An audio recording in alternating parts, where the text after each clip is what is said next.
Coming up on today's show, Piper claims they're about to make aviation history. FireBoss's U.S. market expands, and the EAA claims the FAA's COVID-19 SFAR provides limited coverage.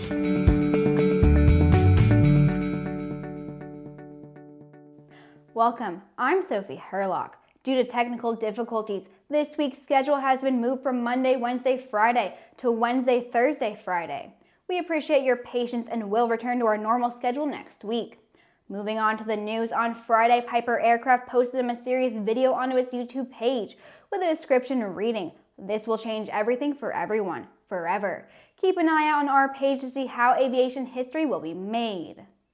The video, just under 30 seconds in length, shows an orange jumpsuited test pilot walking out to an M600 airframe with a parachute slung over his shoulder, heading out on a flight at 4:33 a.m. The aviation community is already weighing in, and it seems Piper is ready to take on more of the competition. FlightAware shows the featured airplane has recently been busy and speedy, with speeds in the 300-mile-an-hour range and more. It's still a mystery on what exactly Piper has planned, but we'll be following this story closely.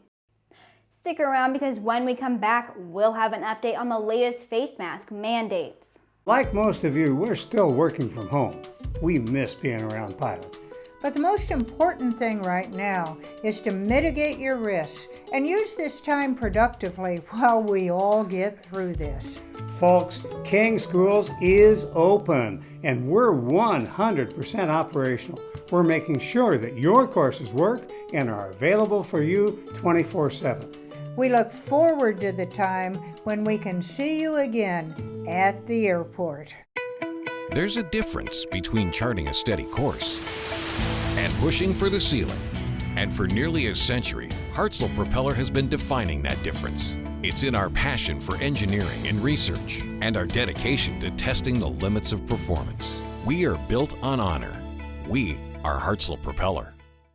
Sandia introduces the new SAI 340 Quattro TSO'd airspeed, attitude, altitude, and slip. With integral backup battery, safety never looked so good. See it now at www.sandia.aero. Welcome back. It's time for today's trip around the patch.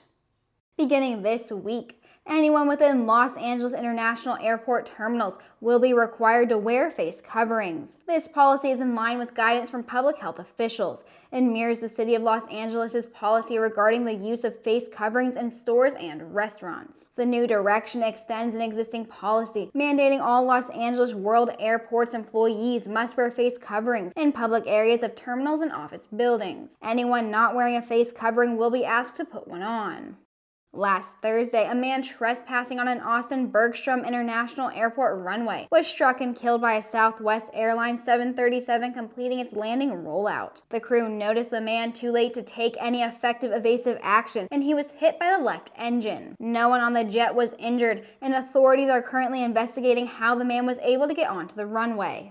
J. Scott Hamilton and Sarah Nilsson have updated their extensive book on aviation law entitled Practical Aviation and Aerospace Law. This 7th edition provides readers with the basic legal knowledge and perspective to understand how the legal system works in the aviation industry. As a set or standalone textbook, it is an invaluable reference guide for aviation and aerospace personnel, whether they are involved as a professional or a hobby. We'll be right back with the rest of the news. Affordable and economical, Pipistrel is proud to present the Alpha Trainer. Offering excellent fuel efficiency and a durable composite design, the Alpha Trainer can be operated from virtually anywhere. Whether you're a first-time aircraft owner, assembling a fleet, or running a flight school, the Light Sport Alpha Trainer from Pipistrel is a dynamic option. Learn more about what the Pipistrel Alpha Trainer can do for you at pipistrel-usa.com.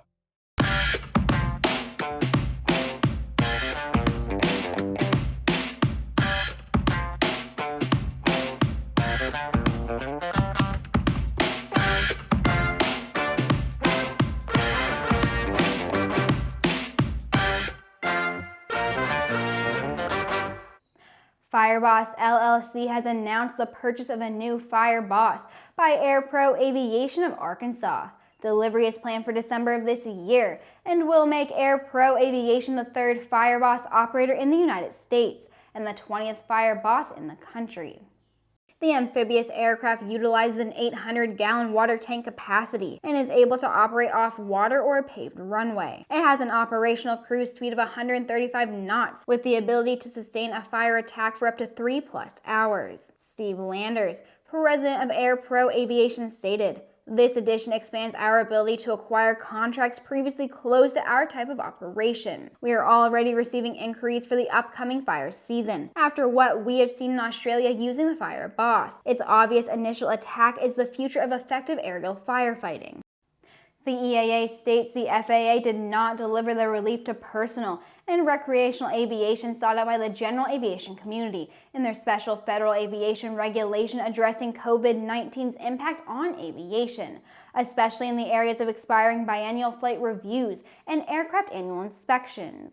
A notice from the FAA Safety Team confirms extension of flight review expirations are currently contingent on meeting a set of requirements for pilot experience and limitations on the kinds of eligible operations. The EAA was dismayed to see the considerable restrictions on who could extend the expiration of their biennial flight review through June, and the absence of relief for aircraft whose annual inspection is due during the period of national lockdown. There is considerable misinformation circulating in the aviation community concerning the extension of flight review expirations applying broadly, when in fact the SFAR is extremely restrictive.